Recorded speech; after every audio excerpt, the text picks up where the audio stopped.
But अगर आपको मेरी पहली क्लास याद होगी, जहां मैंने आपको थोड़ा सा ओरिएंटेशन दिया था about what UPSC is all about, मैंने आपको 4 चीजों के बारे में बोला था. Number 1 in that was your syllabus, mains का सिलेबस. ऑफ कोर्स प्रीलिम्स का सिलेबस तो 8-9 लाइन में खत्म हो जाता है. मेंस का सिलेबस, और मेंस का सिलेबस हर किसी को मेरे हिसाब से रटा होना चाहिए, क्योंकि वो आपको डायमेंशंस बताएगा कि आपको किस लेवल तक प्रिपेयर करना है. दूसरा आपका सबसे इंपॉर्टेंट एस्पेक्ट मैंने आपको बताया था is your PYQs, NCERT, and last one is newspaper. तो ये पेपर भी देखिए बिल्कुल पेपर ट्रिकी था, और यूपीएससी से आसान पेपर की तवक्को रखना बेवकूफ़ी है. अगर आप सोच रहे हैं कि यूपीएससी आसान पेपर देगा तो आप बहुत मुगालते में हैं, बहुत गलत चीज सोच रहे हैं. ये बेसिक मिनिमम स्टैंडर्ड है, ये बेसिक मिनिमम स्टैंडर्ड है जो पेपर का आएगा आने वाले सालों में. अब मैं मतलब कई, और मुझे इसलिए सरप्राइज नहीं लगा because I was expecting this. अगर ये इस साल नहीं होता इस तरीके का कोई बड़ा बदलाव पेपर में तो अगले साल डेफिनेटली होता. वो उन्होंने इसी साल कर दिया. हर आप ये देखिए हर 5 साल 6 साल बाद एक बड़ा एक साइलेंट सा एक चेंज आता है यूपीएससी के अंदर, क्योंकि वहां कोई भी चीज ना, वो किसी भी चीज को डोमिनेट नहीं करने देते. सिर्फ एक चीज डोमिनेट कर सकती है, वो है आपकी समझ. Paper was less about GS, more about your administrative efficiency, और वो वही चेक कर रहे हैं. ठीक है, तो आप अगर सुन रहे हैं, ठीक है स्टूडेंट का है पेपर टफ है, मैं मान सकता हूँ, लेकिन ओवरऑल आपका यूपीएससी ने पेपर टफ दे दिया नहीं. यूपीएससी इसी स्टैंडर्ड का पेपर देगा आपको. इसी इसी लेवल पे आके तैयारी करनी पड़ेगी. आई एम टेलिंग यू, मैं जब मैंने अपना पहला अटेम्प्ट दिया था 2010 में, तो आप उस टाइम पे तो ये पेपर इस तरीके, ये तो पेपर का पैटर्न बहुत इजी है, कन्वीनियंट है. हमारे टाइम पे ऑप्शनल होता था प्रीलिम्स में. ठीक है, आप लोगों को जीएस में, आपको सीसैट में दिक्कत हो रही है. हमारे टाइम पे मेंस में स्टैटिस्टिक्स का क्वेश्चन कंपलसरी आता था. So now they have given a lot of ease in terms of, based on the evolving system. But overall I'll say कि इससे नीचे का एक्सपेक्ट अगर आप कर रहे हैं तो आप बहुत बड़ी बेवकूफी कर रहे हैं. किसी को आप ये मत सोचिए यूपीएससी कभी भी आसान पेपर देगा, वो देगा ही नहीं. इससे आसान क्या दे देगा यार. अगर वो आपको 15 क्वेश्चन भी छोड़ के 85 क्वेश्चन भी अगर आपकी रेंज में आ रहे हैं, जो आपको समझ में आ रहे हैं. आई रिकॉल 2008 2009 जब मैंने पेपर देखा, क्योंकि that was what we used to refer at that point of time. Honestly 20 question के बाद समझ नहीं आता था पूछना क्या चाह रहे हो, कहां से आया है सवाल, किस डायरेक्शन में लेके जा रहा है. No idea. It is just your presence of mind, your skill. वो प्रिपरेशन में जो कुछ पढ़ा समझा है ना, वो सब वहां निचोड़ के निकालना पड़ता था, तब जाके आंसर निकलता था.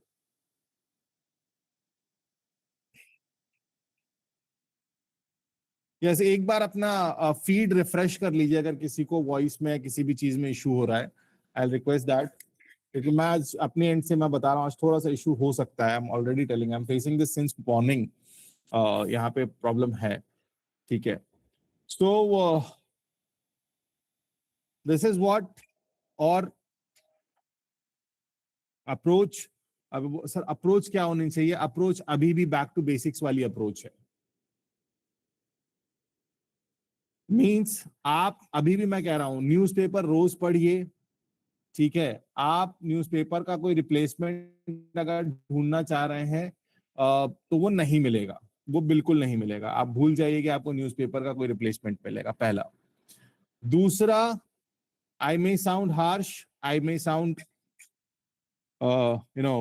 ब्रूटल इन दैट केस, लेकिन रील्स से प्रिपरेशन नहीं होती सर. रील्स देख के, रील्स पे कोई हैक नहीं मिल रहा. देख लो क्या हुआ, एलिमिनेशन टेक्निक एलिमिनेट हो गई. वो जो कहते थे कि टाइप जो कुछ नहीं होगा तो वो ऑप्शन सी मार्क कर देना, वो भी एलिमिनेट हो गया. कुछ कोई परमिटेशन कॉम्बिनेशन नहीं काम कर रहा था, सिर्फ एक चीज काम कर रही थी. That is your skill.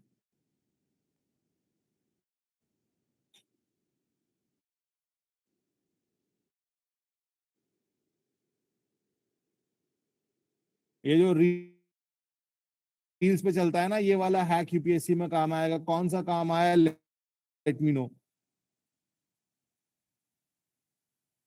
और जो बुक ज्यादा फेमस होगी यूपीएससी उसे आउटडेटेड बना देगा। पिछले 5-10 सालों से एम लक्ष्मीकांत बहुत फेमस थी, स्पेक्ट्रम बहुत फेमस थी, रमेश सिंह बहुत फेमस थी, में से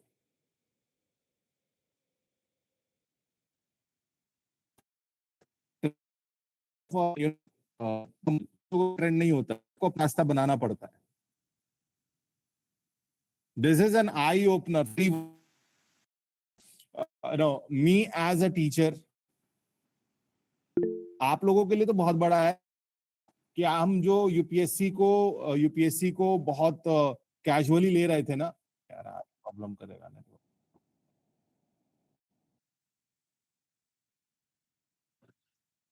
Yes, audible, and is the screen visible to all?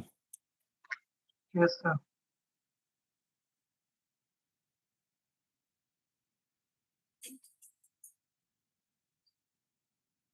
Okay, I think now voice is clear. In the meanwhile, uh, well, before we start, no, budget mostly. Voice नहीं आ रही, voice आ रही होगी यार। अभी अभी तो सब ठीक है ना? All good? Okay, great, great, great. Yes. Let's not take much time. Okay. So, before that, who will tell me what is budget? Annual financial statement.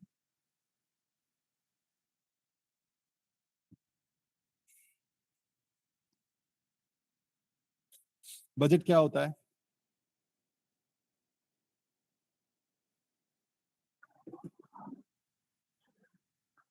Sir, it is the overall expenditure of the government of India. Anyone? What is budget?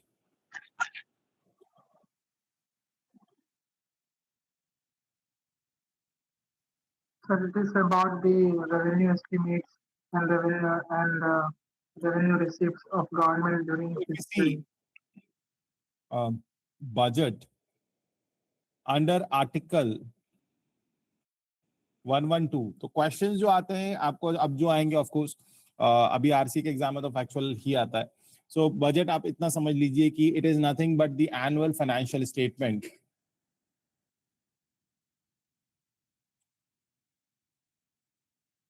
of government of India. What is budget? Budget is annual financial statement of government of India. अब मैंने आपको अगर याद हो, जब हम monetary policy पढ़ रहे थे तो मैंने आपको एक बहुत बेसिक चीज बताई थी कि हिंदुस्तान, किसी भी कंट्री का, इंडिया के कॉन्टेक्स्ट में अगर हम बात करें तो इंडिया का जो वॉलेट है ना, उसके दो एस्पेक्ट हैं। एक, उस वॉलेट में किस पॉइंट ऑफ टाइम पे कितना पैसा होगा, यानी कि हमारी इकोनॉमी के अंदर, हमारे देश के अंदर किसी भी पर्टिकुलर पॉइंट ऑफ टाइम पे कितना कैश होगा, ये कौन तय करता है? ये मॉनेटरी पॉलिसी, और ये तय करता है आरबीआई।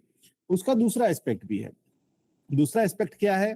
दूसरा एस्पेक्ट ये है कि वो पैसा आया कहां से, यानी कि भारत सरकार जो पैसा आ रहा है, जो भी पैसा भारत सरकार के पास आ रहा है, वो पैसा आ कहां से रहा है, वो पैसा जा कहां पे रहा है।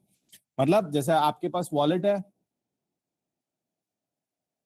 तो आपके वॉलेट के दो एस्पेक्ट है। पहला एस्पेक्ट क्या है कि किसी भी पर्टिकुलर पॉइंट ऑफ टाइम पे आपके वॉलेट में कितना पैसा है। दूसरा, आपके पास वो पैसा आया कहां से और आप वो पैसा खर्च कहां करेंगे। तो वो जो कितना पैसा है, वो जो क्वांटिटी, कितना यानी कि क्वांटिटी ऑफ मनी डिफाइन कर रहा है, ठीक है? कितना यानी कि क्वांटिटी ऑफ मनी डिफाइन कर रहा है।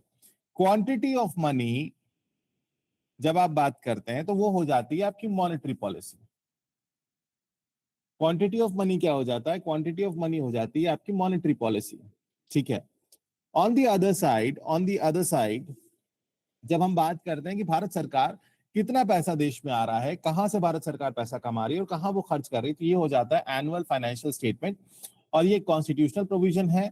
वर्ड बजट कॉन्स्टिट्यूशन में कहीं पर भी मेंशन नहीं है। एक बार यूपीएससी ने इतना बेसिक सवाल पूछ लिया था।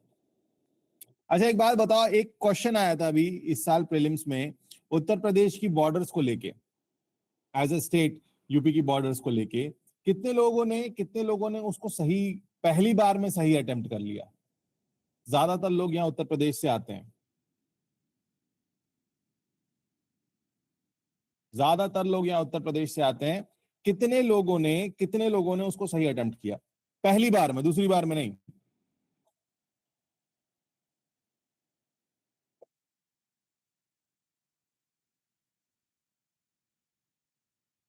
आप लोगों ने पेपर देखा है, आया था ना यूपी की बॉर्डर किस किस स्टेट से मिलती है, आ गया पेपर यहीं रखा हुआ था। देखिए ये इतने ही सिंपल क्वेश्चंस आते हैं, इतने ही फंडामेंटल क्वेश्चंस आते हैं। अगर मैंने तब भी कहा था on any day fundamental question 30-40 की रेंज में आएंगे, वो आपसे बनने चाहिए। अगर आप उनको बना रहे हो आपका प्रीलिम्स निकलेगा ही निकलेगा। लेकिन प्रॉब्लम ये है कि जब आप हैक्स और ट्रिक्स और रील्स और शॉर्ट्स में फंसते हो ना, तब ये वाली कहानी आती है। ठीक है, तो वही चीज है। एक बार यूपीएससी ने पूछ लिया था इसी से रिलेटेड कि वर्ड बजट कौन कहां मेंशन है, वर्ड बजट जो है वो कहां मेंशन है? कहीं मेंशन नहीं है sir. The word budget is not explicitly mentioned in the constitution, remember this very well. Word budget is not explicitly mentioned in the constitution. Okay, so अब क्या हुआ इस साल की, अगर आप बजट की हम बात करें तो सबसे पहली चीज इकोनॉमिक कॉन्टेक्स्ट या इस बजट के कॉन्टेक्स्ट को हम समझने की कोशिश करते हैं। पहली चीज, दुनिया भर में आफ्टर वॉर और सारी चीजें हम देख रहे हैं कि दुनिया भर की जो इकोनॉमीज हैं वो क्या कर रहे हैं, there is a slow global growth. दुनिया भर में जो इकोनॉमिक ग्रोथ है वो क्या है, वो कम हो रही है, कम है, और हर तरफ कम है, सिर्फ इंडिया की बात नहीं है। सारे ममालिक में जो मेजर इकोनॉमीज हैं वहां पे देख रहे हैं there is a global slow down. उसके अलावा जियोपॉलिटिकल कॉन्फ्लिक्ट बिल्कुल चल रहा है, चाहे वो ईरान का, तब बजट आया था तब तो खैर ईरान का नहीं था, लेकिन eight that point of time yes, America middle east में कॉन्फ्लिक्ट चल रहा था, रशिया यूक्रेन का कॉन्फ्लिक्ट चल रहा था, इस तरफ चाइना की तरफ चाइना ताइवान कॉन्फ्लिक्ट चल रहा था। तो दुनिया भर में जो है वो क्या हो रहा था, कॉन्फ्लिक्ट चल रहा था, जिसकी वजह से क्या हो रहे थे, जिसकी वजह से हो रहे थे सप्लाई चेन डिसरप्शंस। अभी हम उसकी एक्सट्रीमिटी पे बैठे हुए हैं, उस सप्लाई चेन डिसरप्शन की एक्सट्रीमिटी पे बैठे हुए हैं, लेकिन we have to understand this कि सप्लाई चेन डिसरप्ट हुआ है, बहुत ज्यादा हुआ है। अगर अगर अभी आप लोगों को लग रहा है कि पेट्रोल बहुत ज्यादा महंगा हो गया है, तो आप फिर मुगालते में है। जिस हिसाब से जो डेटा जो ऑयल कंपनीज हैं और ऑयल रिफाइनरीज से आ रहा है, उसके हिसाब से पेट्रोल का प्राइस जो है कहीं 120 के आसपास जाके ये स्टेबल होगा, उससे कम पे होना मुश्किल है। तो धीरे धीरे बढ़ेगा, एक साथ नहीं बढ़ेगा, लेकिन हो सकता है कि 120 रुपए तक चला जाए। क्यों सर? सप्लाई चेन डिसरप्शन है। क्यों ऐसा हो रहा है? Because there is a supply chain disruption. ठीक है, उसके अलावा क्लाइमेट रिलेटेड इकोनॉमिक रिस्क भी है दुनिया भर में। बहुत सारे ऐसे फैक्टर्स हैं, कार्बन बॉर्डर टैक्स है फॉर एग्जांपल। यूरोपियन यूनियन ने क्या किया, इंडिया से जो प्रोडक्ट आ रहे हैं, इंडिया से जो भी वो इंपोर्ट ले रहे हैं, यानी कि हम जो भी एक्सपोर्ट यूरोपियन यूनियन में कर रहे हैं, उसके ऊपर वो कार्बन बॉर्डर टैक्स की बात कर रहे हैं। कार्बन बॉर्डर टैक्स मतलब कि आपके देश में अगर आपने कार्बन एमिशन किया है, मतलब एक एनवायरमेंटल रिस्क को उन्होंने, climatic risk, climate related economy को जो है उन्होंने वहां पर इंटरवीन किया। ठीक है, उसकी वजह से भी बहुत ज्यादा डिसरप्शंस हैं, बहुत ज्यादा जो है स्लो डाउन है। अगर हम बात करें डोमेस्टिक अपने कॉन्टेक्स्ट में बात करें, तो India is among the fastest growing major economies. ये मैंने बजट, और ये सारा जो भी डेटा है ये बजट के रेफरेंस में है, आज के रेफरेंस में नहीं है। बजट आज से 3 महीना पहले आया था, अब 3 महीना पूरा एक क्वार्टर गुजर चुका है, बहुत सी चीजें बदल चुकी हैं इस दौरान, बहुत कुछ चीजें बदल चुकी हैं। तो लेकिन यहाँ पर जो अभी हम बात कर रहे हैं वो बजट में जो चीजें मेंशन की थी उसके अकॉर्डिंग बात कर रहे हैं। इंडिया इज, अभी तो हम 6 नंबर पे आ गए, India is among the fastest growing economies, among the major economies of the world, number 1, first most important point. No doubt हमारा जो जीएसटी कलेक्शन है, जो हमारा डिजिटल टैक्स कलेक्शन है, बहुत अच्छा है, जिसकी वजह से गवर्नमेंट का एक बहुत अच्छा रेवेन्यू यहाँ से आपको जनरेट होगा। मैन्युफैक्चरिंग का जो है वो मोमेंटम जो है वो हमारे यहाँ आ रहा है, मैन्युफैक्चरिंग का जो है वो मोमेंटम बन रहा है। Rising focus on employment generation, government इस पे काम कर रही है। हर कुछ समय पे जो है वो रोजगार मेला लगता है, और उस रोजगार मेले में क्या हो रहा है, उस रोजगार मेले में बहुत सारे लोगों को रोजगार की नियुक्ति पत्र जो है वो दिए जा रहे हैं।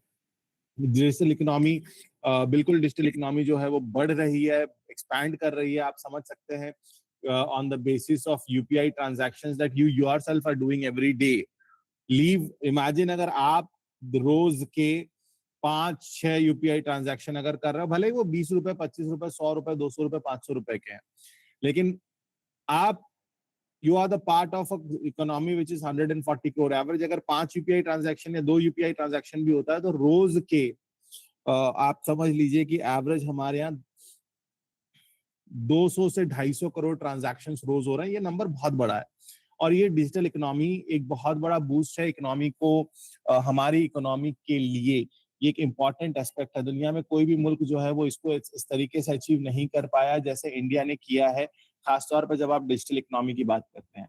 फिर अर्बनाइजेशन और इंफ्रास्ट्रक्चर डिमांड, ये भी एक बहुत बड़ा फैक्टर है, ये भी हमारी इकोनॉमी में एक मेजर रोल प्ले कर रहा है कि जैसे जैसे अर्बनाइजेशन एक्सपैंड हो रहा है, अर्बनाइजेशन बढ़ रहा है, वैसे वैसे चीजें इकोनॉमी में जो है चीजें और ज्यादा बेहतर होती जा रही हैं। ठीक है, ओवरऑल अगर हम बजट की बात करें तो बजट बात कर रहा था सस्टेन हाई इकोनॉमिक ग्रोथ की, ये ओवरऑल फीचर है। और सबसे इंपॉर्टेंट एस्पेक्ट इसमें है, ये है विकसित भारत, यानी कि इंडिया को जो इनका फोकस है, जो बजट का फोकस है, गवर्नमेंट का फोकस है, वो है इंडिया को 2047 तक एक developed economy banana. What is the meaning of a developed economy, कौन बताएगा क्विकली? सर जो है कि हेल्थ इंफ्रास्ट्रक्चर सब चीज।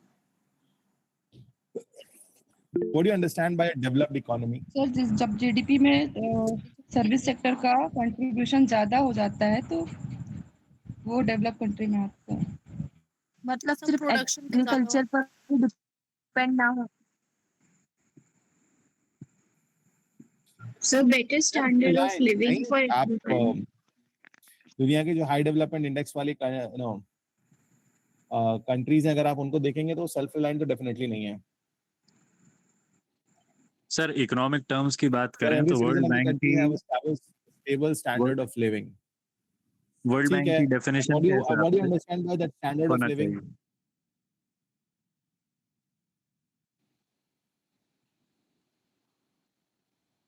हाई इनकम, क्या पैसा ही सब कुछ होता है? No, sir. Human development indicators आप must कह रहे हो be high achieved. Income, high income और high per capita income. Sir जहाँ बेरोजगारी और पर कैपिटा गरीबी इनकम, कम होती है। हैप्पीनेस इंडेक्स, हम तो मानते ही नहीं हैप्पीनेस इंडेक्स को। Basically, they have better income of High per capita education. income, a developed where people usually have high standard of living, good jobs, better healthcare, education. Yes, so it is not just about the higher per capita income. It is about better overall quality of life. Sir, it is human development index is better. Better overall quality of life.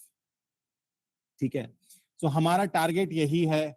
गरीबी उन्मूलन जमानों से हो रहा है, 1970 से सुन रहे हैं गरीबी हटाओ, आज तक तो हटी नहीं। एग्रीकल्चर डिपेंडेंसी कम हो, नहीं सर, एग्रीकल्चर डिपेंडेंसी कम हो जाएगी तो खाओगे कैसे?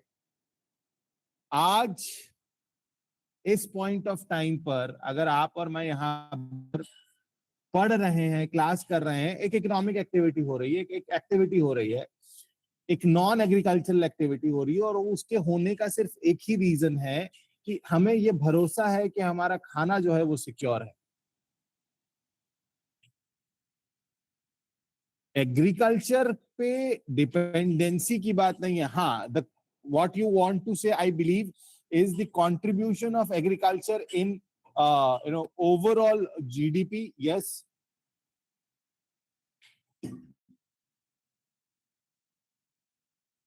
that is what I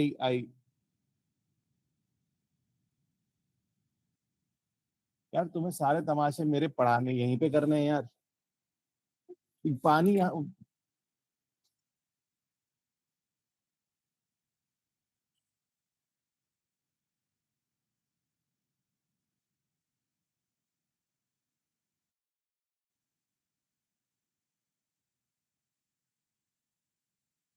okay, so what our target, what the target that budget ने जो टारगेट बनाया वो यही बनाया that विकसित भारत बाय 2047, पहली चीज। फिर हमने बात की इंक्लूसिव ग्रोथ, बहुत इंपॉर्टेंट है। What is inclusive growth? ये सारे टर्म्स हम वन बाय वन देखते जाएंगे तो आपको सारा बजट का कंसेप्ट समझ में आ जाएगा। What is inclusive growth? Sir, the penetration of the benefit to all the sections of the society. Benefit in what? Benefits of development to all, yes. And how and what is financial inclusion? Inclusion of all persons, people, whether poor or rich, equally. Availability of the credit facility to all.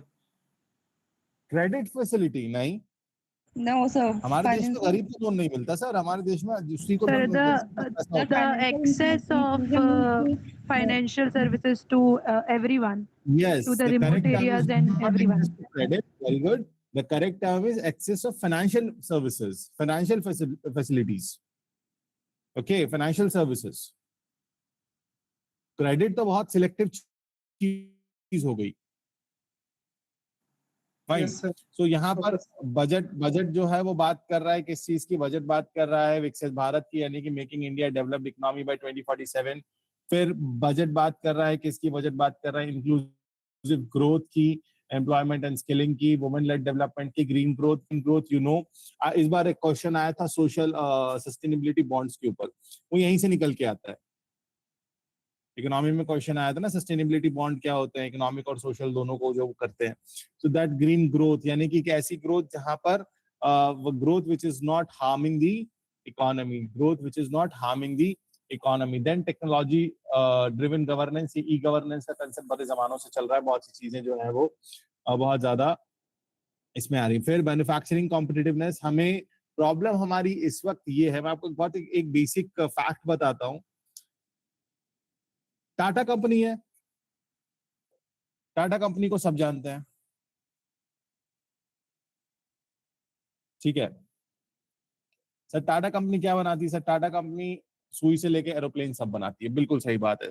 Tata company steel भी बनाती है और Tata company जो है वो car, automobile manufacture करती है। अब प्रॉब्लम आपको मैं एक बताऊं इसमें कि टाटा कंपनी बेसिकली जो कोई भी इंडिया में कोई भी कार मैन्युफैक्चरर है, कोई भी कार मैन्युफैक्चरिंग कंपनी है, वो अपना जो स्टील जो वो मंगा रहे हैं कार मैन्युफैक्चरिंग में, ऑटोमोबाइल मैन्युफैक्चरिंग में, वो चाइना से मंगा रहे हैं क्योंकि वो सस्ता है और अच्छा है। तो हमारे साथ दो चैलेंजेस हैं। एक तो हमें ना सिर्फ ज्यादा प्रोड्यूस करने की जरूरत है, ज्यादा मैन्युफैक्चर या ज्यादा आउटपुट की जरूरत है, हमें जरूरत है कि हम बेटर क्वालिटी, यानी कि कॉम्पिटिटिवनेस कहाँ? दुनिया में।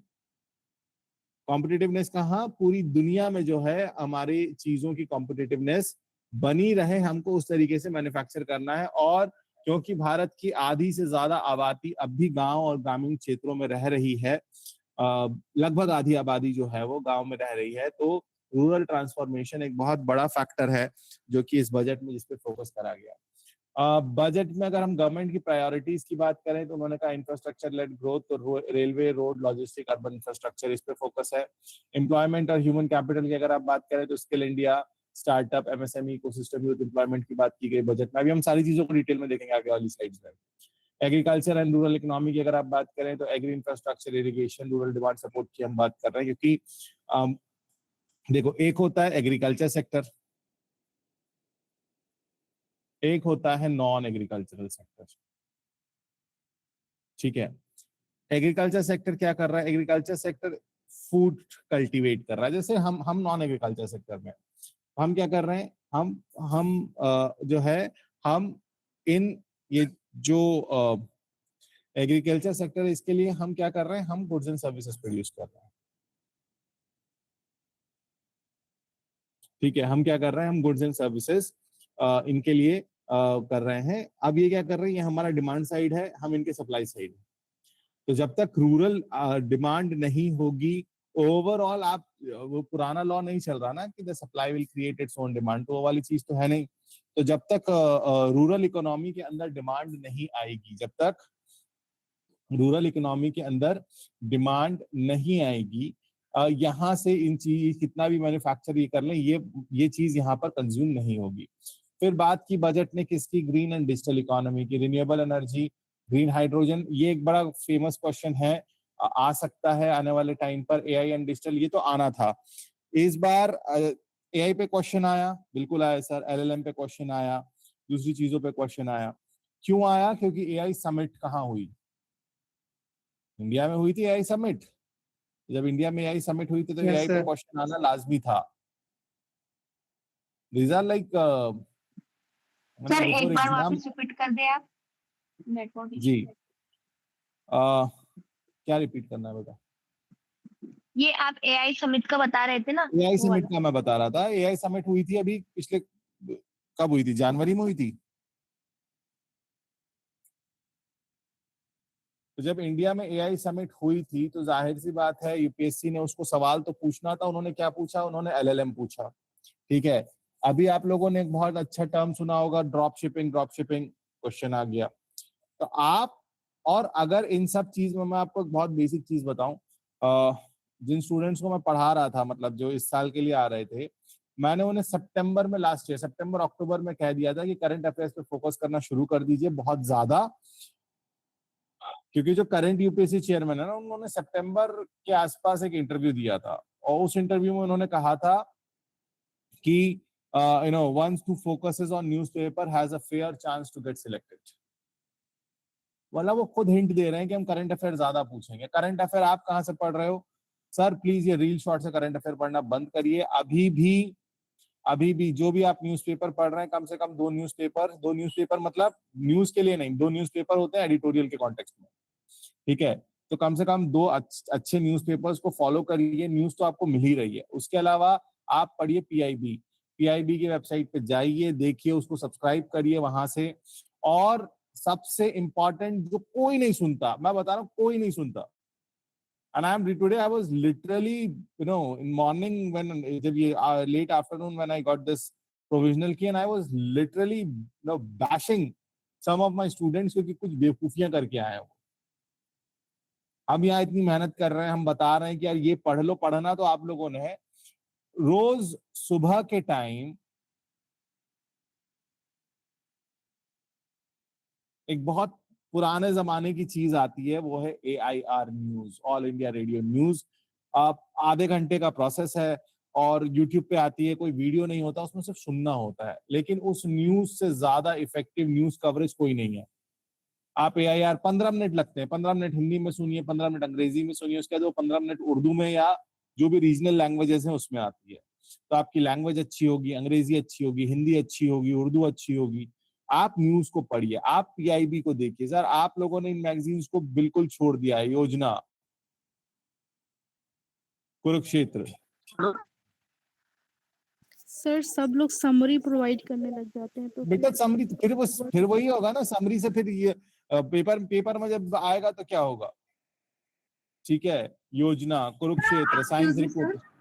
हाँ सर जो भी आपने पीआईबी बताया वो क्या चीज है?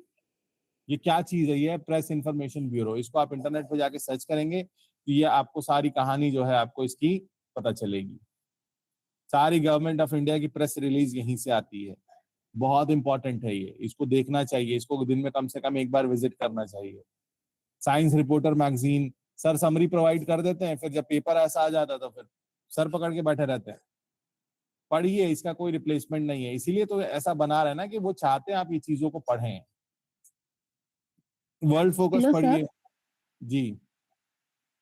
सर जो एक बुक आती है इंडिया AIR बुक, तो उसमें भी तो गवर्नमेंट की सभी कौन सी? इंडिया होती है ना, ईयर तो वो बुक भी ना? बेनिफिशियल है ना। हाँ बेटा, हाँ, इंडिया ईयर बुक तो इंडिया पढ़ना है, वो तो जनवरी में आती है तो एंड में पढ़ना है। वहां से मैं एक बात बता दूं, मिनिस्ट्रीज का क्वेश्चन आता है, वो मिनिस्ट्रीज का क्वेश्चन वहीं से आ रहा है। तो ये चीजें बेसिक हैं, ये फंडामेंटल, इनका कोई रिप्लेसमेंट नहीं है। और आप प्लीज, जो लोग 27, 28, 29 में अपीयर हो रहे हैं, this is a humble request to all of them that please अपने बेसिक्स को बहुत स्ट्रॉन्ग करिए। करंट अफेयर्स, NCERTs, PYQs, और सबसे पहला स्टेप है अपना सिलेबस को समझिए। Okay, moving on. Just give me 2 minutes. I'll be back.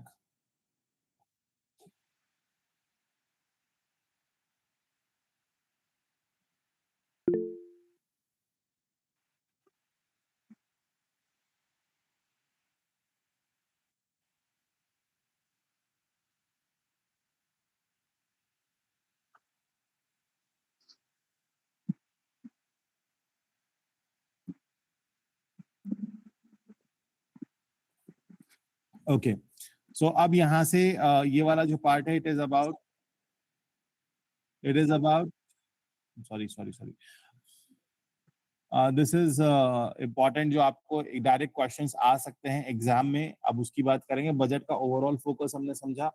सबसे पहले आर्टिकल 112 की हमने बात की थी। Article 112 is the annual financial statement, और ये जो है it is laid before both the houses of the parliament. Annual financial statement होता है, बजट शब्द कॉन्स्टिट्यूशन में कहीं पर भी नहीं लिखा हुआ है, बजट शब्द कॉन्स्टिट्यूशन में कहीं पर भी नहीं लिखा हुआ है। आर्टिकल 1110 किसकी बात करता है? आर्टिकल 1110 बात करता है मनी बिल की। फिर रिलेटेड आर्टिकल कौन कौन से हैं? 266 कंसोलिडेटेड फंड ऑफ इंडिया। क्या होता है कंसोलिडेटेड फंड ऑफ इंडिया?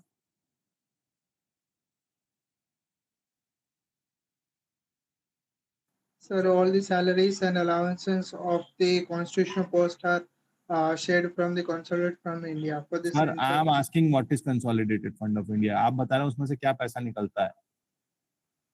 सवाल को सुनो। Sir, it's a union fund. Union fund.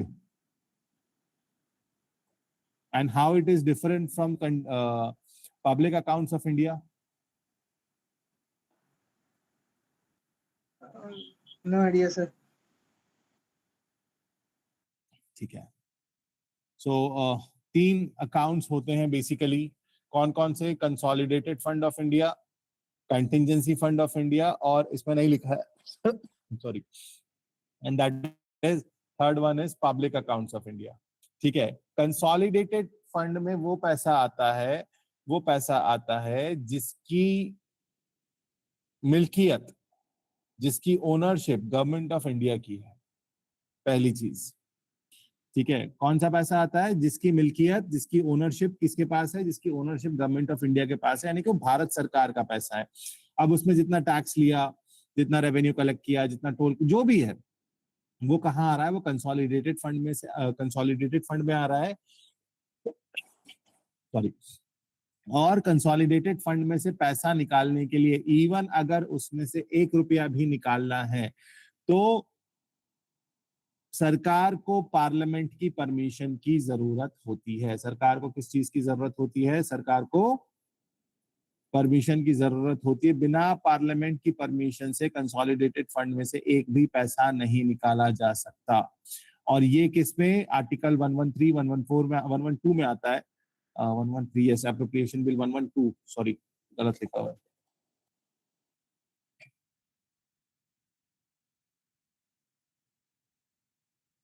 Article 112 में आता है एप्रोप्रिएशन बिल, आर्टिकल 117 में आता है फाइनेंस बिल। एक मिनट,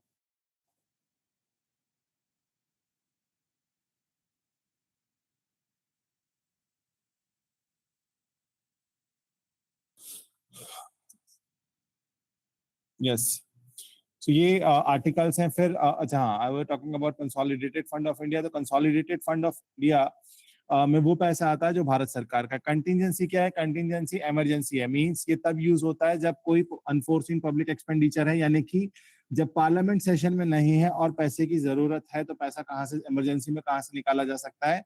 कंटिजेंसी फंड से। पब्लिक अकाउंट्स में वो सारा पैसा होता है जितना प्रोविडेंट फंड का पैसा होता है, जितना भी आपके ये जो अलग अलग फंड्स बने होते हैं, जैसे स्वच्छ भारत फंड है, आत्मनिर्भर भारत फंड है, उसके अलावा निर्भया फंड है।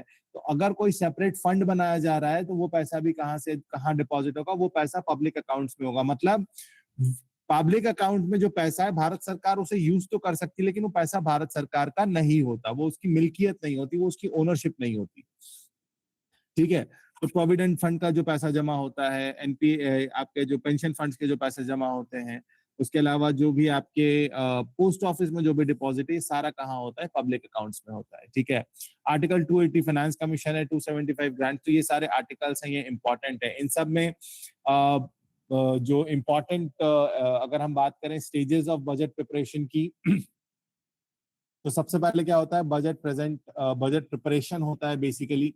बजट प्रिपेयर कौन करता है? हर मिनिस्ट्री जो है सेपरेटली अपना अपना एस्टिमेट्स बताती है, अपने खर्चे बताती हैं, अपनी जरूरत बताती हैं कि आने इस साल हमने इतना खर्चा किया और आने वाले साल में हमें इतने खर्चे की, इतने पैसे की जो है वो जरूरत है। आरबीआई, नीति आयोग। अच्छा, अब देखो स्टेटमेंट टाइप क्वेश्चन बनाओ।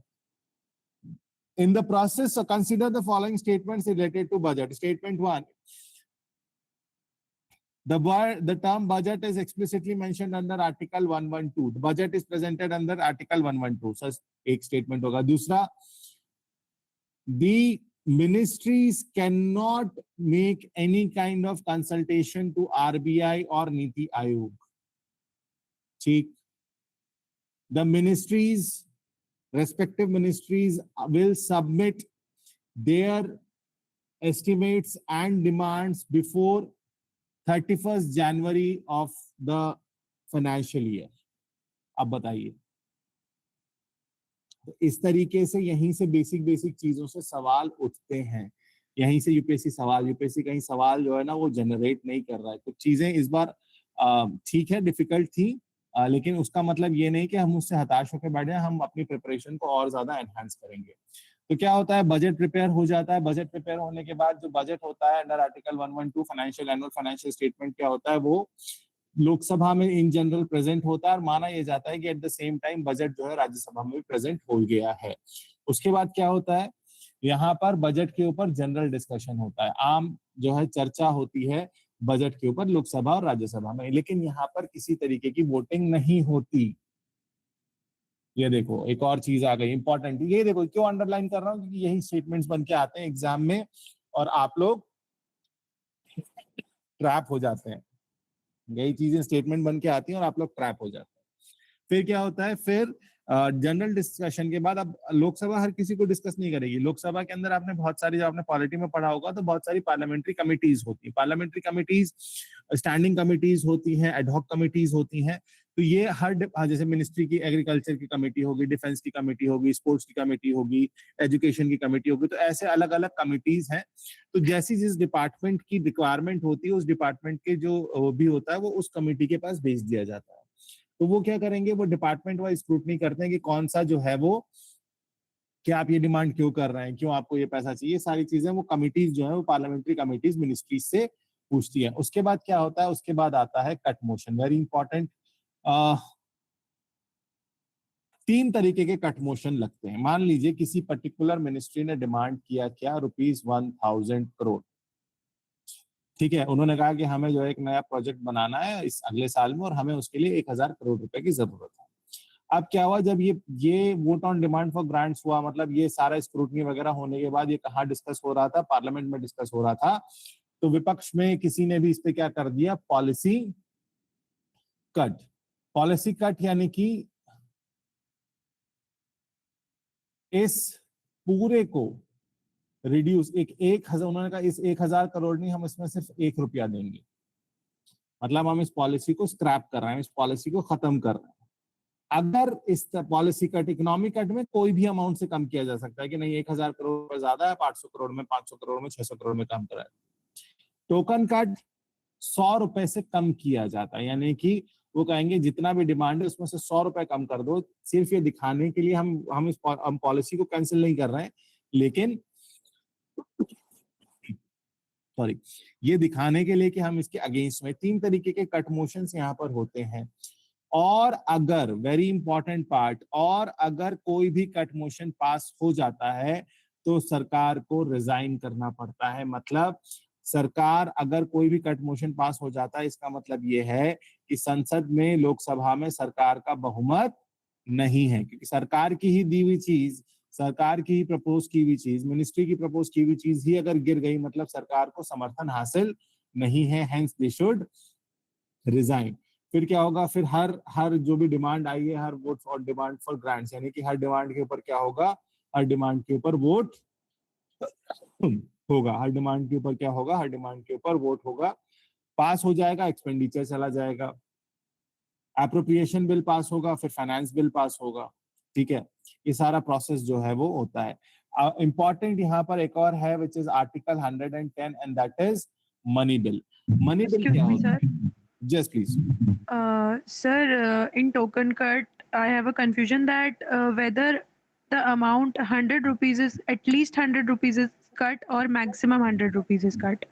In general, 100 rupees is cut. Okay, sir. Thank you. Okay, there is nothing like at least or a maximum, nothing. 100 rupees is cut, and that is just a provisional, way to tell that yes, we are against this policy. We are not stopping the policy, but we are against that policy. Give me 1 minute, someone. Okay, sir. Thank you. Sir cut motion समझ नहीं आया तो please 1 minute के लिए repeat कर दो। जी, cut motion के बारे में कोई सवाल था? जी सर, एक बार दोबारा से रिपीट करना। क्या समझ में नहीं आया आपको?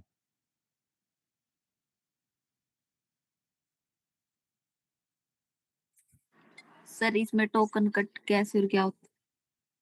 देखिए, कट का मतलब क्या होगा? खत्म कर देना किसी भी पॉलिसी। कट मोशन क्या होता है? इस एक तरीके का एक रेजोल्यूशन होता है जो कि लाया जाता है संसद के अंदर जब बजट पे चर्चा हो रही होती है।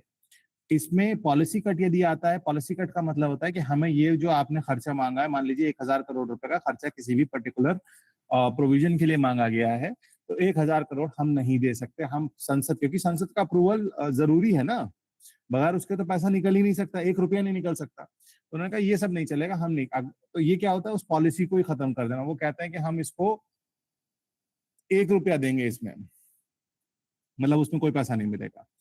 तो पॉलिसी कट। इकोनॉमी कट मतलब इस तरीके का होता है कि ठीक है, 1000 करोड़ ना देके किसी भी कंसिडरेबल अमाउंट में कि 800 करोड़ मिल जाएगा, 500 करोड़ मिल जाएगा, यानी कि इसमें आप खर्चा अपना कम करिए। ये कौन कह रहा है? ये संसद कह रही है। किससे? सरकार से कह रही है। टोकन कट क्या होता है? सिर्फ 100 रुपए कम किए जाते हैं। जो भी वैल्यू डिमांड की गई है, जो भी अमाउंट डिमांड किया गया है, उससे कितना कम किया जाता है? 100 रुपए। मतलब हम पास तो कर रहे हैं लेकिन हम इसके पक्ष में नहीं है। तो टोकन कट नाम मात्र के लिए वो किया जाता है। ठीक है? Excuse me sir. जी सर, क्या इन केस अगर मान के चलिए कि अगर कोई भी कट मोशन अगर पास हो जाता है सर, तो क्या नो कॉन्फिडेंस मोशन अगर पास किया जा सकता है सर? ऐसा कुछ कॉन्सेप्ट है? गवर्नमेंट पास करने की जरूरत ही क्या है? वो तो हो ही गया ना। Government must resign. Okay sir. Sir, government must resign in what cases? Policy, economy, and token, right? Any kind of cut motion if it is passed, because that shows that the parliament has no trust in the policies of the government. Okay, sir. Thank you. Sir, is there any exception to any cut motion that even if it's passed, it does not amount to no confidence motion? Exception in what sense? In any cut motion? 3 ही तो होते हैं। Yes, sir. My question, sir, ki any exception is there to any 3 of the cut motion that even if one of them passes, that does not amount to no confidence motion?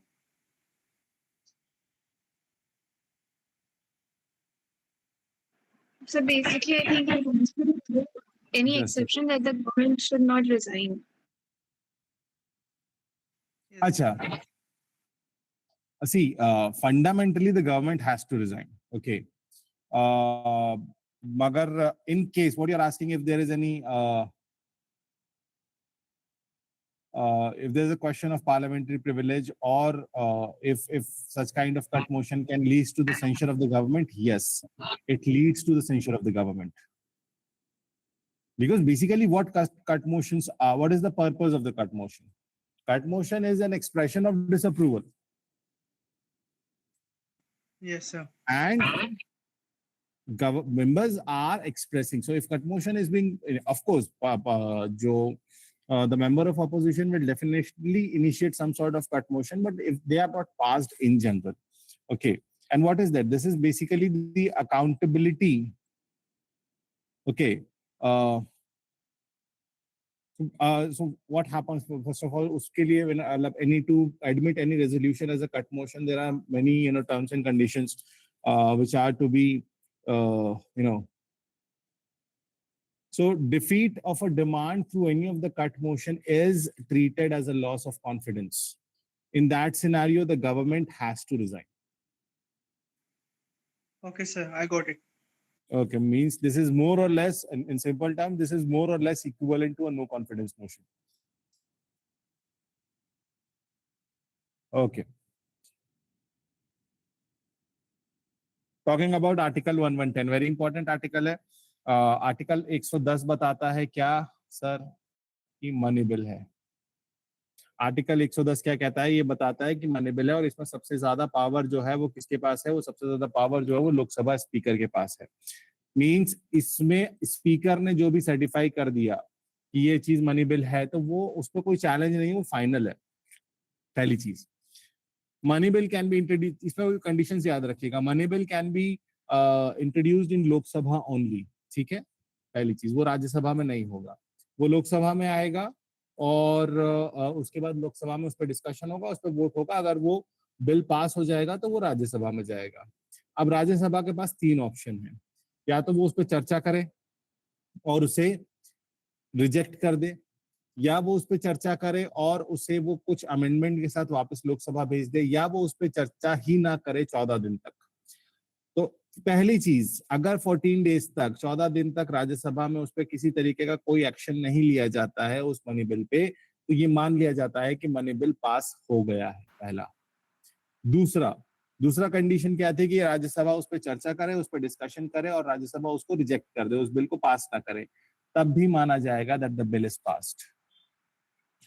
Third, Rajya Sabha उस पे discussion करे और उस discussion के बाद उस money bill में certain amendments करके लोकसभा को वापस भेजे।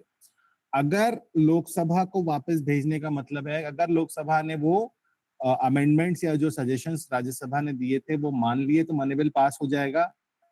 अगर लोकसभा उसको नहीं मानता है तो भी the bill is considered as pass. Fine. ये क्यों किया गया है, क्यों प्रोविजन दिया गया है? Sir, because money belongs to people, so people are elected, the representative should hold the power. ठीक है, will of the people, okay। और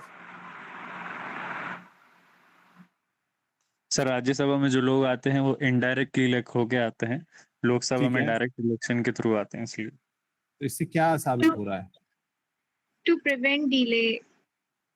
Yes, the most important, very good. The most important element is to prevent constitutional delay in urgent matters like money.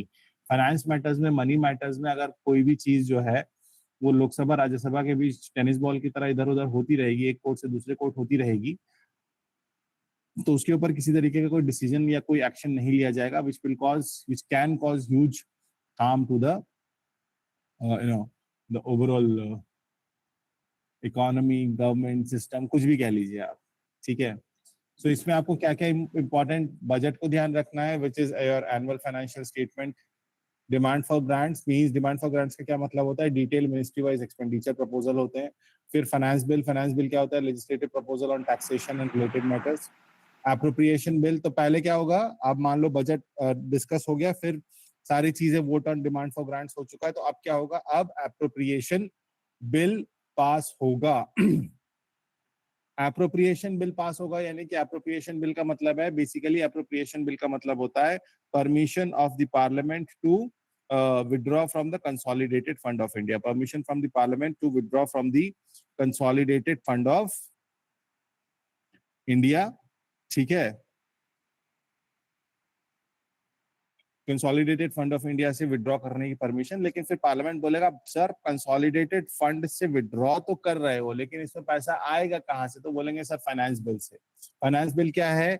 The legislative proposal on taxation and related matter, यानी कि संसद जो है, संसद से permission लिया जाता है कि हम टैक्स लोगों से ले सकें, ठीक है? फिर दिस इज व्हाट इम्पोर्टेंट। अब अगर हम बात करें बेसिक फिगर्स की, so not very important terms here, लेकिन आपको यहाँ से क्वेश्चन बनेगा। ये है आपका एक वेरी इंपॉर्टेंट एस्पेक्ट जहाँ से क्वेश्चन, फैक्चुअल क्वेश्चन डायरेक्टली बन सकता है कि हमारा जो टैक्स रेवेन्यू है उसका 12.4% इनकम टैक्स से आ रहा है, 9% जो है वो कॉर्पोरेशन टैक्स से आ रहा है, 9.5% जो है वो जीएसटी एंड अदर टैक्सेस से आ रहा है, 2% कहाँ से आ रहा है?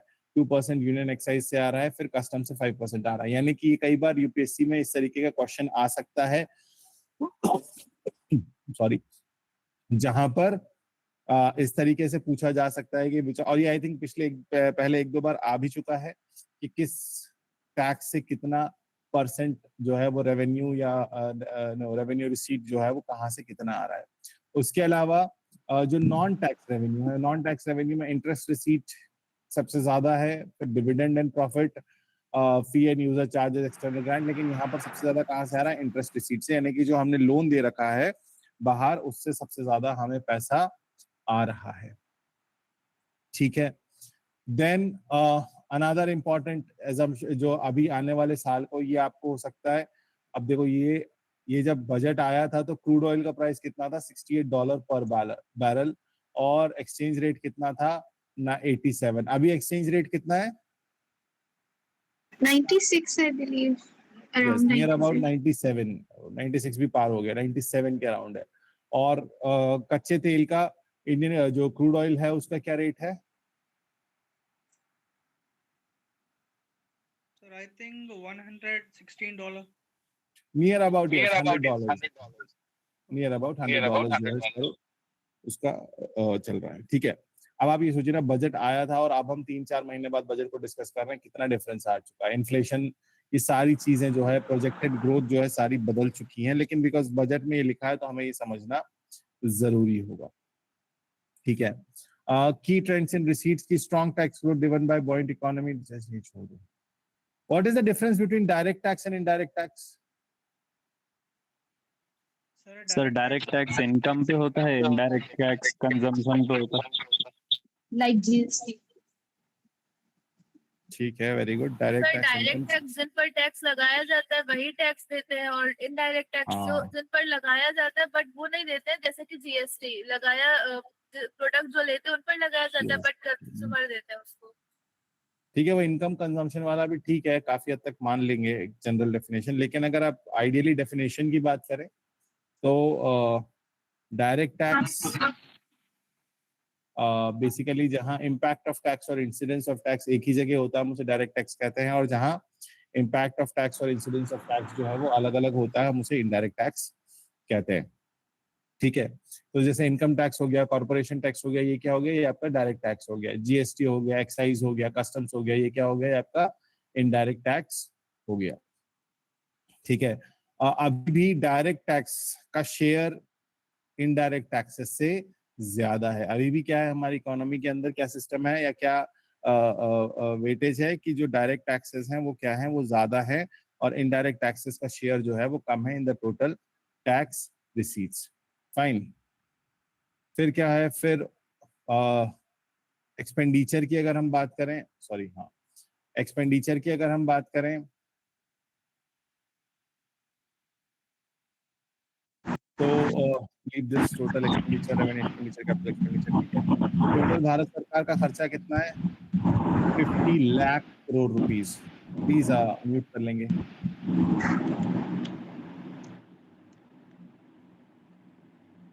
Okay, thank you. So total Bharat सरकार का खर्चा कितना है? भारत सरकार का खर्चा है 50.6 lakh crore rupees, which is 7.1% higher than last years estimate. ठीक है। इसमें से जो रेवेन्यू एक्सपेंडिचर है वो कितना है? वो 36 रेवेन्यू साइड में कितना है? 36 लाख करोड़, और कैपिटल एक्सपेंडिचर कितना है? 14 lakh crore. Loans and advances ये हटा दीजिए। ठीक है। सबसे ज्यादा अगर आप बात करेंगे, ये चेंज है, ये रेशियो नहीं है। ठीक है। सबसे ज्यादा हमारा खर्चा कहाँ हो रहा है? आज भी हमारा चाहे 25-26 में हो, 26-27 में हो, खर्चा कहाँ हो रहा है? सर सबसे ज्यादा हमारा खर्चा डिफेंस में हो रहा है। कितना? 7.31 लाख करोड़ रुपीस। अब आप इसमें से 50 में से, यानी कि नियर अबाउट 50.65 लाख करोड़ का 7.3, नियर अबाउट 7.5%, 7.3% जो है वो हमारा टोटल एक्सपेंडिचर कहाँ जा रहा है? नहीं, नॉट, सॉरी, 12%, 14% होगा ये। Sorry, not 12, 14%। मतलब हमारा जो टोटल एक्सपेंडिचर उसमें से 50 लाख करोड़ में से 7.31 कहाँ जा रहा है? वो जा रहा है डिफेंस में, फिर रूरल डेवलपमेंट में, एग्रीकल्चरल एक्टिविटीज में, एजुकेशन में आप देख लीजिए, हेल्थ में उससे भी कम हो रहा है, ट्रांसपोर्ट में 3.25 लाख करोड़ है, होम अफेयर्स में, इंटरनल सिक्योरिटी इन सब में 2.5। तो आप इंटरनल सिक्योरिटी और इसको भी जोड़ लेंगे तो नियर अबाउट 1/5 एक्सपेंडिचर जो है वो यहाँ जा रहा है। सोशल वेलफेयर, टेलीकॉम, तो ये अलग अलग सेक्टर्स हैं जहाँ पर तो यहाँ पर इस साल के बजट में कहा गया है कि जो सोशल सेक्टर स्पेंडिंग है उसको बढ़ाया जाएगा, जो सोशल सेक्टर स्पेंडिंग है उसको इंक्रीज किया जाएगा with a focus on health, education, nutrition and rural development.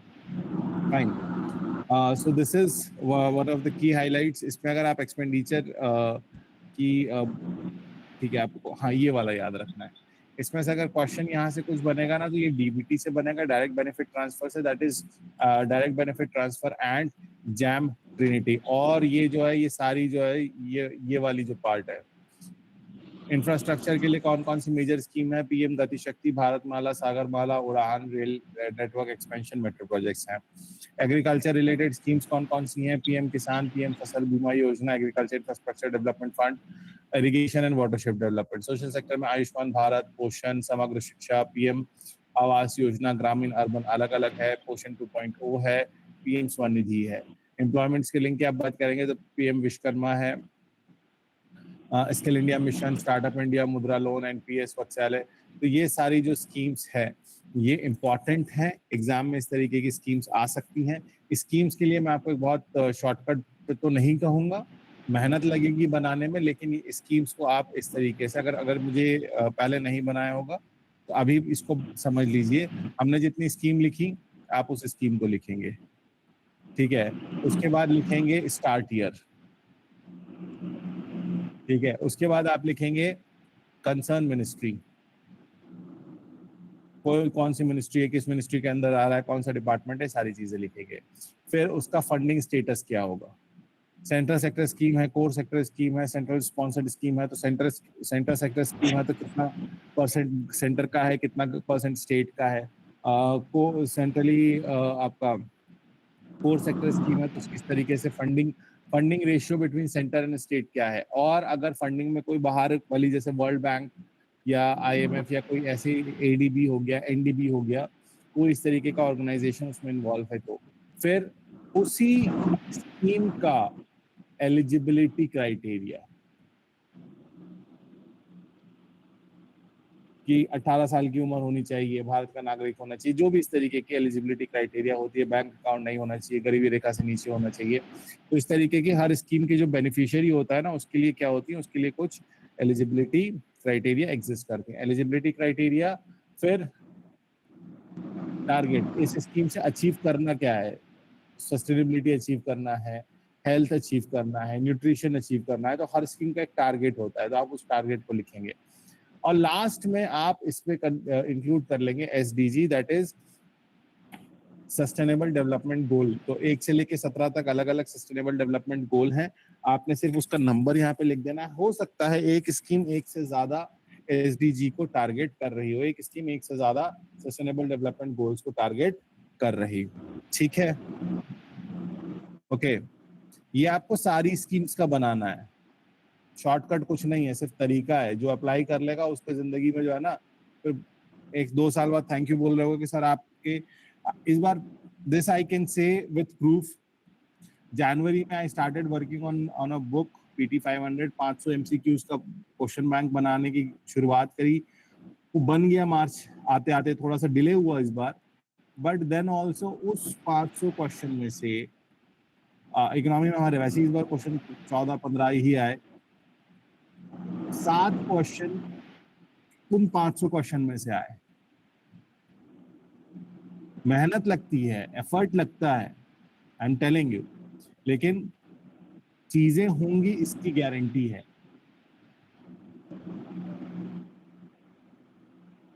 Getting all what I want to say, क्यों ये चीजें इतनी इंपॉर्टेंट है।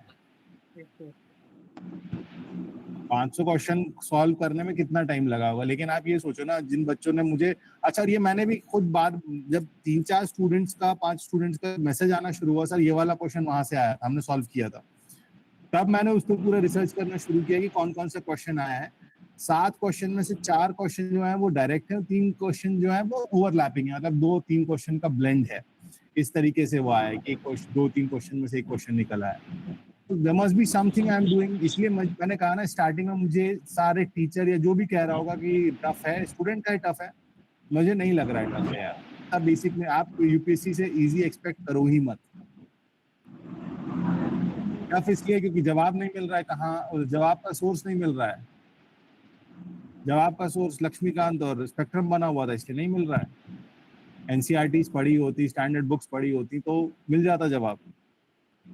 ठीक है, तो आज अगर आपको आईएएस का एग्जाम क्लियर करना है, तो आज एक अहद करिए, आज एक प्रण लीजिए, आज अपने आप से एक वादा करिए, या आपकी जेनजी की जबान में कहूं तो आज ये मैनिफेस्टेशन करिए कि हम शॉर्टकट नहीं अपनाएंगे। लगने तो 20 घंटे दिन के यार, क्या जा रहा है, करेंगे मेहनत, उससे डर नहीं है, लेकिन शॉर्टकट नहीं मारेंगे, हैक्स पे नहीं जाएंगे, रील्स पे तो बिल्कुल तैयारी मत करिए, फेंक दीजिए उठा के उन सबको, कोई काम की नहीं है। वही हो रहा होता तो अभी सब बड़े ना खुश बैठे होते कि बढ़िया हो गया। क्यों? पेपर जब जहां से जिसको जवाब का सोर्स मिल जाता है तो पेपर आसान हो जाता है। ठीक है, जब जवाब का सोर्स नहीं मिल पाता है तो पेपर डिफिकल्ट हो जाता है। As per me what is standard book? बेटा पढ़ने को तो देखो, दो चीजें होती हैं, 24 घंटे को 24 घंटे पढ़ा जा सकता है। ठीक है, 24 घंटे में 24 घंटे पढ़ने का मतलब ये है, मैं जो कह रहा हूँ ना 20 घंटे लगाने का मतलब ये नहीं कि आपको 20 घंटे टेबल में बैठना है। आपके दिमाग में एक एनवायरनमेंट बना होना चाहिए।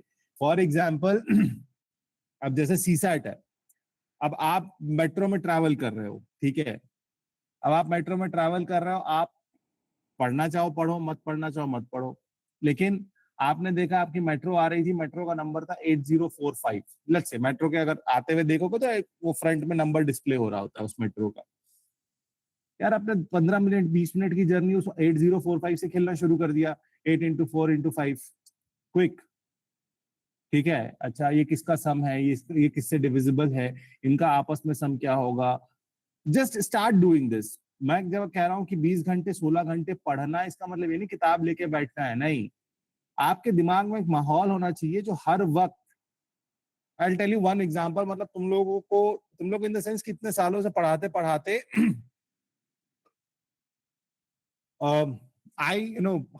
माई ब्रेन और मेरा जो एक तरीके से सिस्टम बन गया ना, आई स्टिल रिमेम्बर, मैं अभी इस साल की बात है, पिछले साल रमजान की बात है, मैं कहीं जा रहा था, मॉर्निंग टाइम था, बस सहरी करी और मैं गाजियाबाद स्टेशन पे खड़ा था, एंड वहां से एक इंजन गुजरा, रेलवे का इंजन था, मतलब शताब्दी का इंजन था, और उस पे लिखा था रेलवे विद्युतीकरण के 100 साल। अब उस प्लेटफॉर्म पे मौजूद हर व्यक्ति के लिए वो सिर्फ एक इंजन था, मेरे लिए वो इन्फॉर्मेशन थी। मैंने फौरन इंटरनेट निकाला और एक्सप्लोर करना शुरू किया, कब शुरू हुआ, कहाँ इलेक्ट्रिफिकेशन हुआ था, कौन सी लाइन थी। ये होता है हर वक्त पढ़ाई में रहने का मतलब। आप ढूंढो, आप पॉइंट्स ढूंढोगे, जब आपकी नजर पड़ेगी ना, आप ऑटोमेटिकली ढूंढना शुरू करोगे।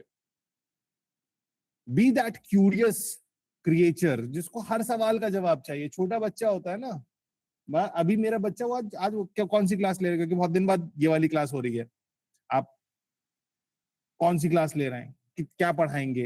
अच्छा वो फर्स्ट केजी में है अभी, तो वो उसको मैं क्या बताऊं? जीएस पढ़ाएंगे। अच्छा वो मुझसे मेरी बातें सुनते सुनते इतना तो समझ गया कि जीएस नाम की कोई चीज है। अच्छा तो वो क्यूरियस है ना, वो क्यूरियस ब्रेन जिस दिन डेवलप हो जाएगा, तुम ऑटोमेटिकली तुम्हारी जो है ना वो अंदर की वो वाली हिर्स जो है वो जाग जाएगी कि मुझे करना क्या है। बिल्कुल सही बात, घंटे मायने नहीं रखते, कितने घंटे पढ़ना चाहिए, कितने भी घंटे पढ़ो, लेकिन सही मायने में तुम तभी पढ़े हो जैसे तुम्हें बहुत देर रील देखने के बाद एहसास होता है, मोबाइल चलाने के बाद एहसास होता है, ओ माय गॉड 6 घंटे हो गए, 5 घंटे हो गए। ऐसा ही तुम्हें पढ़ने के बाद एहसास होना चाहिए कि अच्छा हमने इतना पढ़ लिया। वो है पढ़ाई।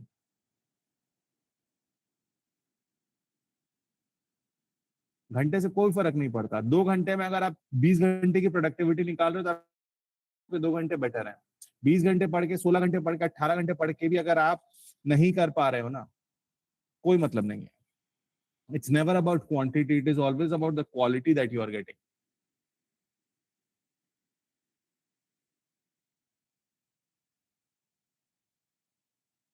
बीस घंटे, 15 घंटे, 10 घंटे कुछ भी पढ़ना, सिलेबस तो कंप्लीट करना है ना। मेरे अगर बहुत आइडियली अगर मैं किसी को शेड्यूल दूंगा जो आप सुनना चाह रहे हैं मुझसे, मैं वो भी बोल देता हूँ। आइडियली मेरी नजर में 12 घंटे का एक दिन भर का शेड्यूल होना चाहिए। 12 घंटे पढ़ाई को दीजिए, 12 घंटे अपनी जिंदगी को दीजिए, 8 घंटे सोइए, जिसमें उस जो 12 आप अपने आप को दे रहे हैं तो उसमें 8 घंटे की बढ़िया नींद निकालिए, 4 घंटे जो मर्जी आए वो करिए। अब 12 घंटे कैसे देने सर? 12 से 12.5 घंटे आपको देने, 2 से 2.5 घंटे के 4-5 सेक्शन बनाइए पूरे दिन में, which includes your classes as well. Learning process 12 घंटे, 12-12.5 घंटे का होना चाहिए। और इसमें भी कंसिस्टेंसी है। मैं बताऊं, मेजॉरिटी यहाँ पर जो भी अभी जिस फेज में आप है ना, सुनने में मेरी बात बुरी लगेगी, लेकिन आप में से बहुत से ऐसे होंगे जो 4 दिन 12 घंटे पढ़ लेंगे, उसके बाद वो अगले 10 दिन उस 4 दिन की खाएंगे कि मैंने तो 4 दिन पढ़ा तो था।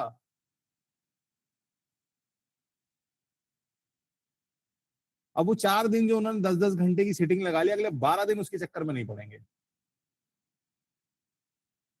कि अभी तो हमने पढ़ लिया। नहीं, उसके लिए पता है, consistency is the key, revision is the key, consistency is the key to success.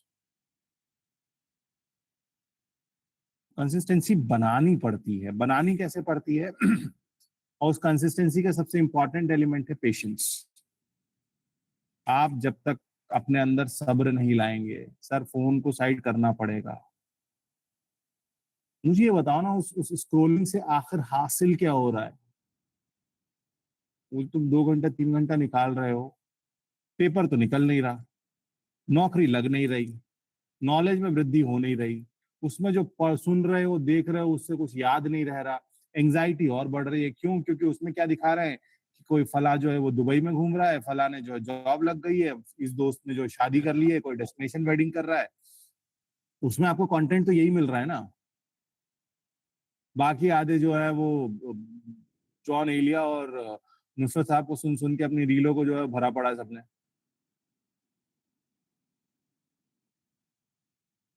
Depression में और आ रहे हो। तो काम कंसिस्टेंसी कब आएगी? कंसिस्टेंसी तभी आएगी जब आप दिन भर में जो भी एक्टिविटी कर रहे हो ना, वो किसी मकसद के लिए हो। ठीक है, मकसद इन द सेंस कि मैं आज पढ़ रहा हूं तो मेरे भले, अच्छा मैं सो रहा हूं तो उसमें क्या मकसद है कि मुझे अगले दिन के लिए रिचार्ज होना है। अगर अभी मैं 8 घंटे की मैंने नींद निकालनी है तो मैंने, क्योंकि मैं क्यों निकाल रहा हूँ? क्योंकि मुझे अगले 24 घंटे के लिए रिचार्ज करना है। I want to come back. So find that purpose in every act you do. Automatically consistency आएगी। एक दिन में कितने सब्जेक्ट पढ़ने चाहिए? अरे यार, अब ये तो तुम्हारे ऊपर है। मुझे इतना पता है कि एक दिन में ना 13 सब्जेक्ट का पेपर देना पड़ता है। अब आपको पेपर जैसा देना है वैसी तैयारी करिए। एक दिन में 2, 4, 5 सब पढ़ डालो, क्योंकि एग्जाम तो सारा देना है ना। एग्जाम थोड़ी कहेगा कि तुमने आज जो है तुमने एक दिन की पढ़ाई नहीं करी, हो गया काम खत्म। नहीं सर, ऐसा कुछ नहीं होने वाला। सारे पेपर देने पड़ेंगे। तो आपको एक सब्जेक्ट भी आना चाहिए और एक दिन में आपको पूरा सिलेबस रिवाइज करने की भी कैपेसिटी होनी चाहिए मेंटली। तभी जाके जो है वो एग्जाम क्लियर होगा। वो जब तक जुनून नहीं आएगा ना, पागलपन नहीं आएगा।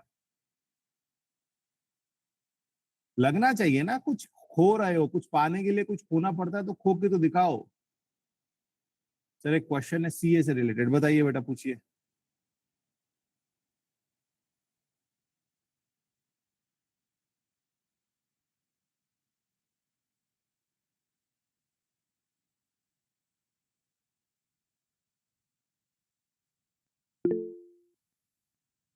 यस, जमजम खान पूछिए, कुछ सवाल कुछ कह रहे हैं।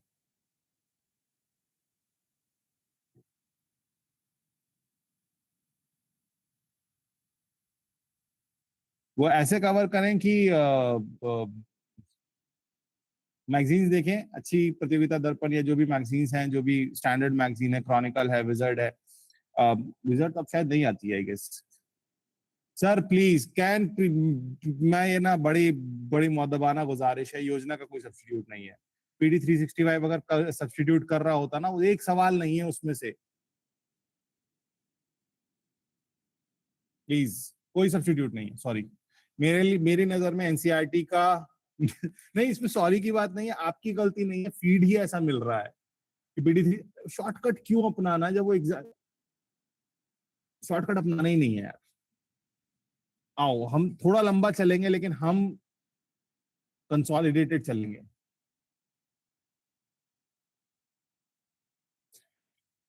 करंट अफेयर्स जो 2027 का एग्जाम दे रहे हैं, कम से कम जनवरी 2026 से करंट अफेयर्स कवर करना शुरू करें, कम से कम। जिस हिसाब से यूपीएससी अब सवाल पूछ रहा है, आप कम से कम जनवरी 2027 तक 26 से लेके अप्रैल 2027 तक का आपने 15 महीने का लगभग आपने कवर करना है।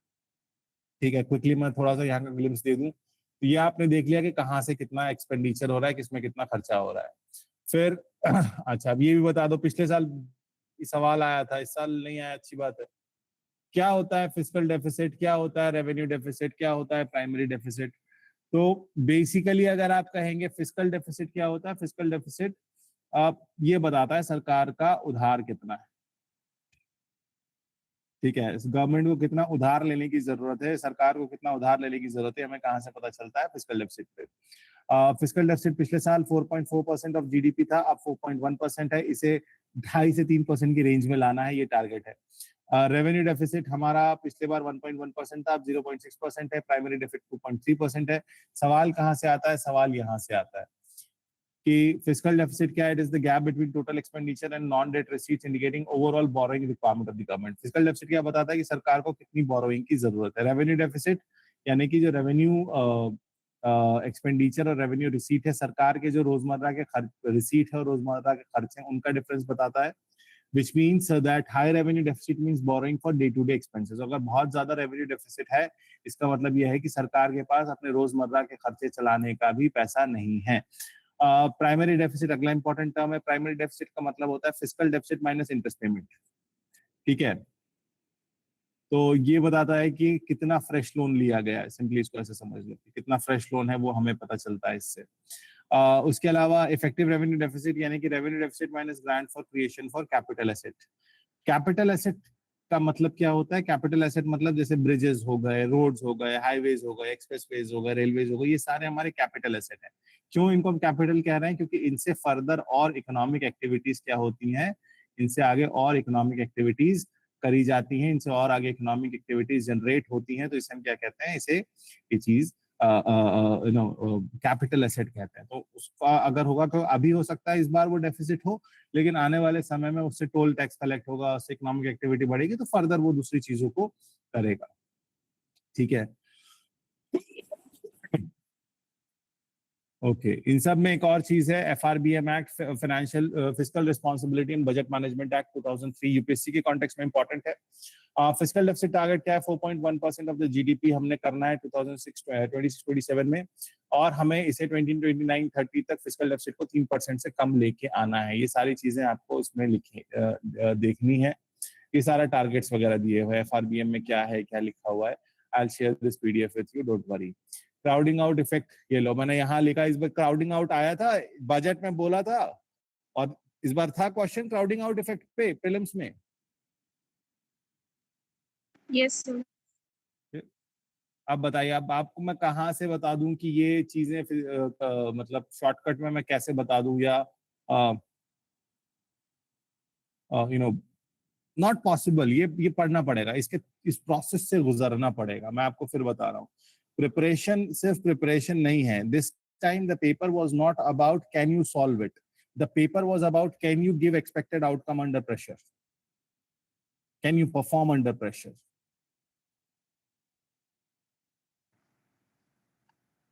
अरे बेटा ये लो, मैं ही लिख देता हूँ, ये लो, ये है वो वेबसाइट। मैं शेयर करके दिखा देता हूँ, बहुत इंपॉर्टेंट है, तुम में से बहुत लोग नहीं कवर करते होंगे।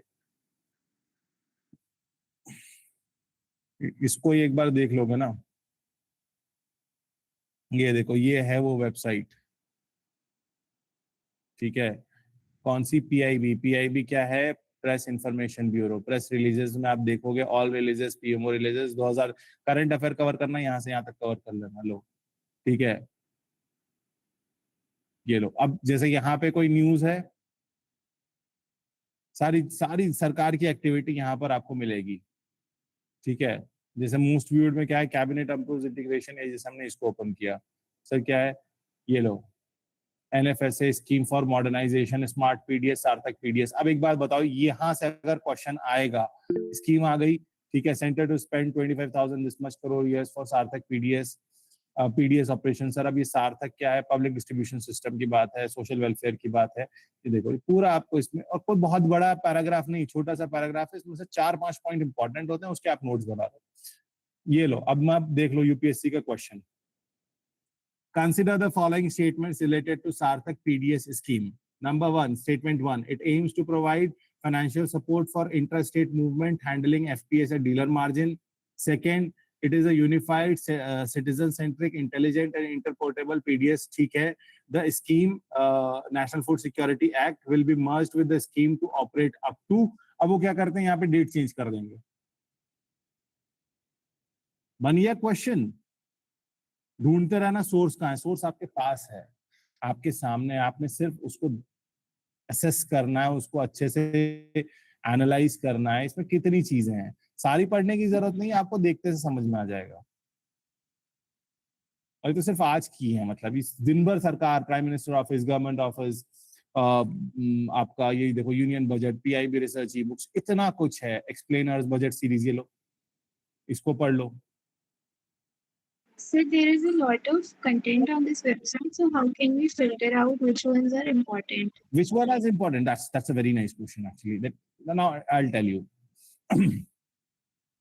You see, this is just like reading the newspaper. अब ये प्रगति मीटिंग, फॉर एग्जांपल, हमने एक ये वाला न्यूज देखा कि पीएम चेयर्स 50 वर्स प्रगति मीटिंग। अब PM reviews across railway power in this, इसके आपने मेजर जो है वो निकाल लिए। देखिए, फिर याद रखिएगा, प्राइम मिनिस्टर कुछ भी कर रहे हैं सर, इंपॉर्टेंट है। ठीक है, anything related to agriculture important है। एनीथिंग, ये जो हमने बजट में जो 5-6 पॉइंट्स लिखे ना, जो बजट की दूसरी स्लाइड में थे, अब इसमें देखो ना कितनी चीजें आ गई। ये फिल्टर आउट करना है आप, ये अब आपको ग्रेजुअली हो जाएगा। फॉर एग्जाम्पल वाला कहाँ गया? अब जैसे ये इंपॉर्टेंट नहीं है, president of India greeting on the eve of Eid ul Zuha, not important for us. ठीक है, स्टेट लेवल की न्यूज उतनी इंपॉर्टेंट नहीं है, नेशनल लेवल की न्यूज है, प्राइम मिनिस्टर लेवल की न्यूज है, दैट इज इंपॉर्टेंट। अब इसमें पद्म अवार्ड्स जो है वो इंपॉर्टेंट है। इसके अलावा आपको लॉन्ग टर्म में देखेंगे तो आपको यहाँ पर बहुत कुछ देखने को मिलेगा। ये वाली वेबसाइट सरकारी वेबसाइट है, प्लीज इसको जो है, इसको मोर पे आप क्लिक करेंगे तो वो पूरी जो है आज की, देखिए आज की प्रेसिडेंट पीएम ऑफिस, अब कैबिनेट कमेटी ऑन इकोनॉमिक, तो ये मिनिस्ट्री वाइज भी दिया हुआ है। इतनी सारी न्यूज है, सारी इंपॉर्टेंट नहीं होती, आपको भी अंदाज हो जाएगा पढ़ते पढ़ते कि कौन सी न्यूज हमको देखनी। जैसे ये उत्तराखंड हाई कोर्ट नहीं चाहिए, नहीं सुनना हमें। यूनियन मिनिस्टर जल शक्ति ड्रिंकिंग वाटर, ठीक है, नहीं चाहिए। National name safety authority conducts workshop on empowering safety, ये भी हमारे लिए इंपॉर्टेंट नहीं है। Ministry of home affairs shared meeting important है। इंपॉर्टेंट कहाँ आ जाता है? पीएमओ इंपॉर्टेंट है। ठीक है, इसमें भी अब chief minister of Tamil Nadu meets prime minister, not important for you. Premium, अब प्राइम मिनिस्टर ने सिटीजन से कहा है कि बढ़ती गर्मी में अपना ख्याल रखें, आपके लिए बिल्कुल इंपॉर्टेंट नहीं है। Prime minister share Sanskrit Subhashitam highlight, ये इंपॉर्टेंट है क्योंकि इसमें आर्ट एंड कल्चर वाला पार्ट आ गया है। ठीक है, और ये आप अगर न्यूज देखोगे तो हार्डली छोटा सा है। ओके, तो ये इस तरीके से इन वेबसाइट्स को कवर करना इंपॉर्टेंट है। अब आप इसी में जाएंगे तो कल की क्या न्यूज थी, कल की न्यूज देख लीजिए। अब president of India graces convocation of Sikkim university, not important. Date wise इसमें सारी आ जाती हैं, 26 मई की आप देखेंगे तो आपको ये सारी मिल गई। ठीक है, अब minister of foreign affairs of Japan meets prime minister, तो इंडिया जापान रिलेशंस के लिए क्वाड की मीटिंग होने वाली, दैट इज इंपॉर्टेंट। ठीक है, सो So sir, like newspaper, we should make it a habit to visit it daily, right? yes, at least if you spend half an hour on this website, I'm telling you, your current affairs will be polished like anything. आपका कोई match नहीं होगा, 6 महीने के अंदर आपको समझ में आ जाएगा कि कहाँ गलती कर रहे हैं, लेकिन कंसिस्टेंसी है ना।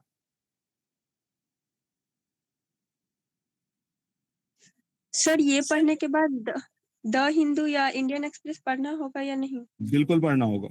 वो तो ये तो न्यूज है ना, वहाँ एडिटोरियल है, वो ओपिनियन कहाँ से लेके आओगे? आपको अपना ओपिनियन भी तो बताना है ना। Okay sir, thank you. अगर आज भी मैं कह रहा हूँ आप 2 घंटा न्यूज़पेपर को दे रहे हैं, 1.5 से 2 घंटा, आधा घंटा आप इसको दे रहे हैं, मैं जो सुबह की AIR वाली न्यूज है मैं मान रहा हूँ वो आपका किसी टाइम में इंक्लूडेड नहीं, वो आप कहीं भी चलते फिरते सुन सकते हैं, चाय पीते सुन सकते हैं, खाना खाते सुन सकते हैं, उसके लिए कोई स्पेशल टाइम की जरूरत नहीं है। 15 मिनट आप कहीं भी से भी निकाल सकते हैं। तो लेकिन अगर आप 2 घंटा, आप 1.5 घंटा आपको लग रहा होगा न्यूज़पेपर पढ़ने में, आधा घंटा आप इसको दीजिए 2 घंटे हो गए, और आधा घंटा से 45 मिनट मैगजीन रीडिंग को दीजिए, योजना, कुरुक्षेत्र, अपना रूटीन बनाइए इसे कि 3 घंटे मुझे करंट अफेयर्स को देने हैं। क्योंकि अगर 3 घंटे न्यूज़पेपर में लगा के मेरे 25-30 क्वेश्चन सॉल्व हो रहे हैं एग्जाम में, तो मेरे लिए कोई बहुत बुरा सौदा नहीं है। कॉस्ट बेनिफिट रेशियो समझिए इस चीज का। सर AIR वाला न्यूज भी PIB की वेबसाइट पर यूट्यूब पे मिल जाएगा। सर क्या यूट्यूब पे सर्च करो, all India radio news search करो, मिल जाएगा। Okay sir. मजे की चीज ये है कि उसे हार्डली 10-15 लोग सुन रहे होते हैं, 20 लोग सुन रहे होते हैं सुबह के time. There's also AIR website, so you can you can access visit it. them as well, but वो भी उनका भी सोर्स PIB ही होता है, प्रेस इंफॉर्मेशन ब्यूरो ही होता है। न्यूज इसलिए Yes. कि दो फायदे हैं न्यूज के, फायदे 3-4। एक तो आपको हाईलाइट हो जाएगा कहाँ क्या न्यूज पकड़नी है, कौन सी नहीं करनी, पहली चीज। दूसरी चीज आपको ये एक तो वो कोशिश ये करिएगा कि उसी न्यूज को हिंदी और अंग्रेजी दोनों में सुने, या अगर आप रीजनल लैंग्वेज में, आपकी लैंग्वेज मान लीजिए उर्दू है, या क्योंकि वो तीसरी जो न्यूज आती है ना उसी का 3rd लैंग्वेज ट्रांसलेशन भी आता है, तो that will improve your vocabulary. Fine, so try. और वो आप कभी भी दे सकते हो दिन में, आप कहीं पर भी उसकी रिकॉर्डिंग सुन सकते हो, कहीं पर भी आप दे सकते हो। दिल्ली के आसपास तो आप FM पे सुन सकते हो, वो AIR FM आता है, उस पर वो न्यूज आती है ना। दिल्ली और आप NCR में रह रहे हो तो आपको बहुत इजीली वो मिल जाएगा। तो ये बेसिक चीजें हैं, इनमें आप रोज के 2-3 घंटे लगाइए, बिल्कुल लगाइए। आई am telling you, you will feel the difference.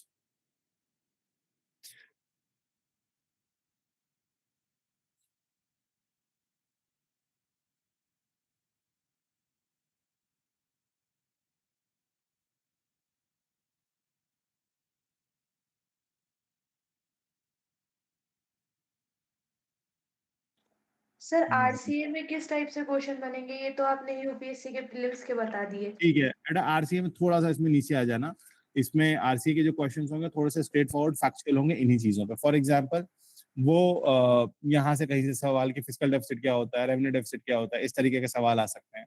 ठीक है, स्कीम से रिलेटेड क्वेश्चंस आ सकते हैं यहाँ से। इस तरीके के क्वेश्चन आ सकते हैं कि किस सेक्टर में किस सेक्टर का कितना एलोकेशन है, या किस सेक्टर का कितना खर्चा है in the share of our expenditure. ठीक है, इस तरीके के सवाल आ सकते हैं, किसका मतलब किसका शेयर है, यानी कि इनकम टैक्स ज्यादा है या GST ज्यादा है या कॉर्पोरेशन टैक्स ज्यादा है। या इस तरीके के जो सीधे आर्टिकल बेस्ड क्वेश्चंस हैं, डायरेक्टली जो फैक्चुअल क्वेश्चंस हैं, उसके आने की प्रोबेबिलिटी ज्यादा है।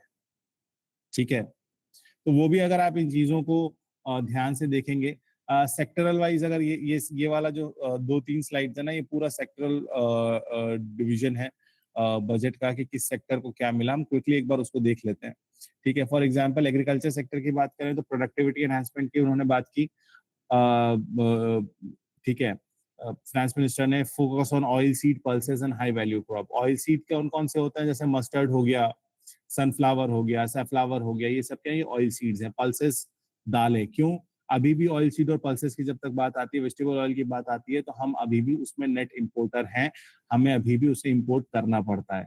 National mission on high yielding seeds, एक और स्कीम आ गई। Digital agriculture and AI based advisories, तो ये एक इंपॉर्टेंट एस्पेक्ट है। इरिगेशन और वाटर मैनेजमेंट की बात हो रही है। PM कृषि सिंचाई योजना, दिस इज इम्पोर्टेंट। किसान क्रेडिट कार्ड इम्पोर्टेंट, ये कहीं भी इम्पोर्टेंट है। Leave UPSC, leave RCA, everywhere it is important. ठीक है, ENAM इम्पोर्टेंट है। ENAM नेशनल एग्रीकल्चर मार्केट, तो लॉजिस्टिक्स की बात हो रही है, एग्रीकल्चर इंफ्रास्ट्रक्चर की बात हो रही है। प्रधानमंत्री आवास ग्रामीण योजना है, ग्रामीण कौन सी थी, GSY, और रूरल कनेक्टिविटी वाला है, प्रधानमंत्री ग्राम सड़क योजना, सॉरी, उतने सारे हो गए ना एकदम से क्लिक भी नहीं करता। ये मनरेगा का नाम चेंज हो गया था बाद में, तो उसको रिप्लेस कर लीजिएगा। इस तरीके के भी क्वेश्चन आ सकते हैं, ठीक है। स्कीम्स यहाँ पे जितनी लिखी है, एक बार आपने सिर्फ उन स्कीम्स को विजिट करना है, ठीक है। नेशनल हेल्थ मिशन है, आयुष्मान भारत है, प्रधानमंत्री जन आरोग्य योजना है, फिर पीएम श्री स्कूल है, समग्र शिक्षा क्या है, पीएम विश्वकर्मा क्या है, पोषण अभियान क्या है, नेशनल फूड सिक्योरिटी एक्ट क्या है। बस इन पे एक एक पैराग्राफ, इनका सिर्फ बेसिक फैक्ट भी आप गूगल कर लेंगे ना, तो आपको बहुत इंफॉर्मेशन एटलीस्ट आपका जो 6 तारीख का एग्जाम है उसके लिए मिल जाएगी। इंफ्रास्ट्रक्चर कनेक्टिविटी की आप बात करेंगे तो सागरमाला भारतमाला प्रोजेक्ट है, आरआरटीएस क्या है, आरआरटीएस पे क्वेश्चन आ सकता है। इसमें आपके आरसीए में पॉसिबिलिटी है, मतलब मैं सिर्फ अजम्पशन लगा रहा हूँ, ठीक है। आरआरटीएस पे क्वेश्चन आ सकता है, पीएम गति शक्ति इंपॉर्टेंट है, स्मार्ट सिटी मिशन है, भारत नेट है, ये सारी चीजें जो है वो यहाँ पर ये सारे स्कीम्स मैंने यहाँ पर कर दी। ये वाली सारा आपको मैं प्रोवाइड कर दूंगा, तो आप इसको क्विकली एक बार इसको थोड़ा सा और एनहांस कर लीजिएगा बजट और सर्वे के कॉन्टेक्स्ट में, है ना। So that will help you out definitely.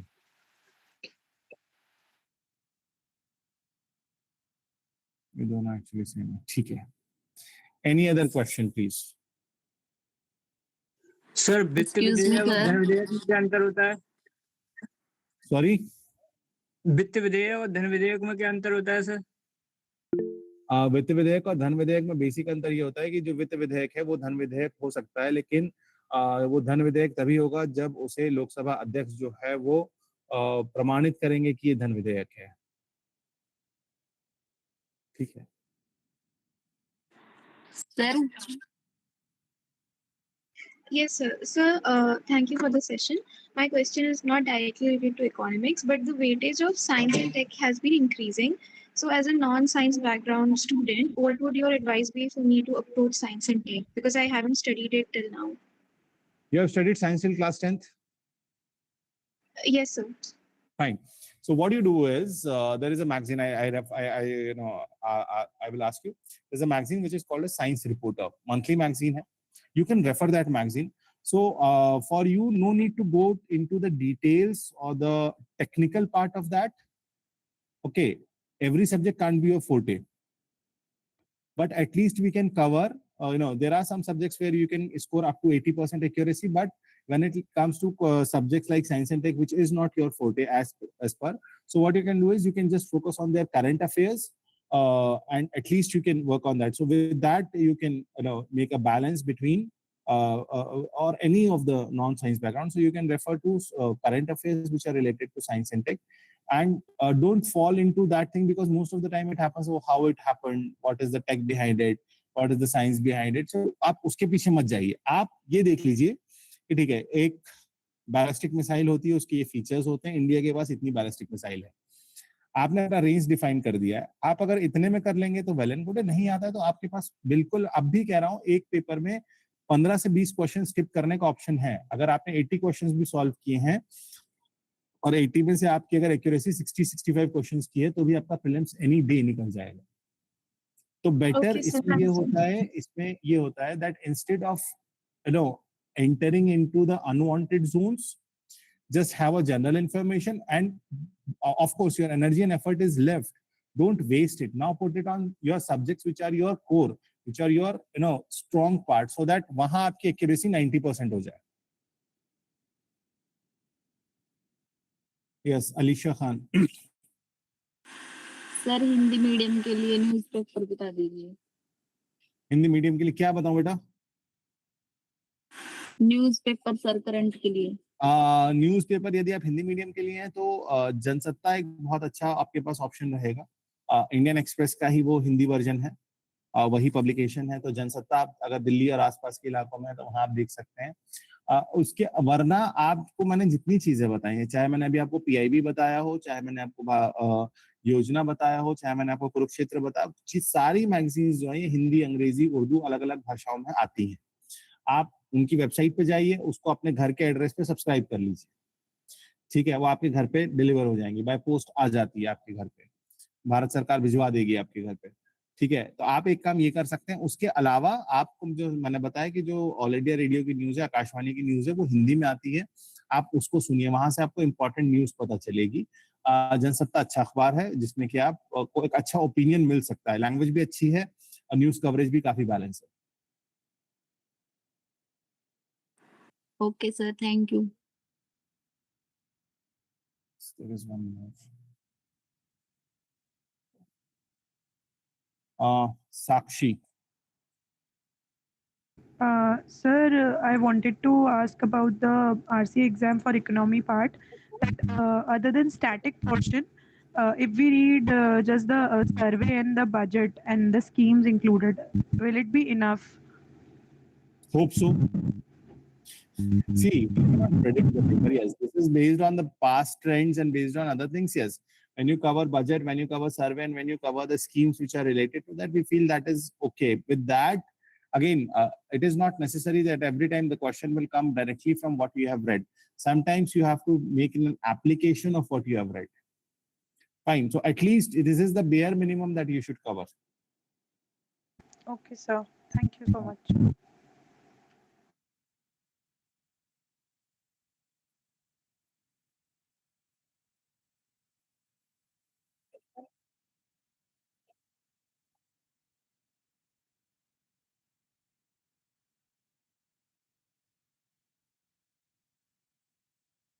Key advice for Jamia RCA.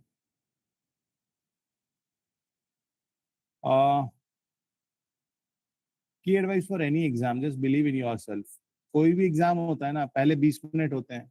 अगर आपने पहले 20 मिनट में पेपर को अपने ऊपर हावी होने दिया, पेपर पूरे 2 घंटे आप पे हावी रहेगा। और पहले 20 मिनट आपने पेपर को अपने ऊपर हावी होने से मतलब है उसकी डिफिकल्टी को, उसके ट्रैप को अगर आपने अपने ऊपर डोमिनेट करने दिया तो आप पूरा पेपर नहीं कर पाएंगे। ये यूपीएससी का हो, आप कोई एग्जाम दे रहे हो, पहले 20 मिनट जिसने अपने आप को सब्र के साथ कुछ नहीं समझ मारा ना, पेपर बंद करके रख दो, वो टाइम निकल जाने दो। अगर आप इतना कर लेंगे ना, I am telling you are through. Psychological जो है वो सारा वॉर है। टाइम कम है एग्जाम के लिए, तो करंट अफेयर्स कितने मंथ का पढ़ें? देखो, कम से कम अभी इस टाइम है तो कम से कम जनवरी से तो देख ही लो, मिनिमम जनवरी 2026 से लेके अभी तक का करंट अफेयर्स देख लो।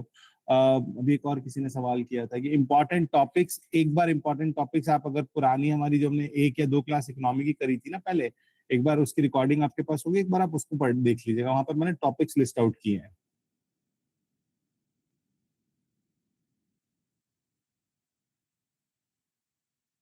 Vision IAS PT 365 is good.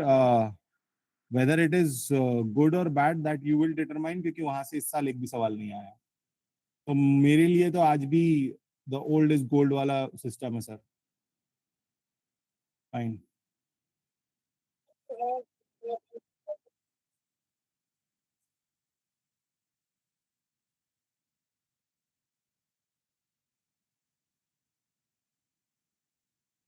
Economy subject ही समझ नहीं आता तो उसके लिए बेटा फिर आप तो जीएस वाले उसमें आओ, फिर हम वहां पे करेंगे, उसको डिस्कस करेंगे, धीरे धीरे बिल्डअप करेंगे।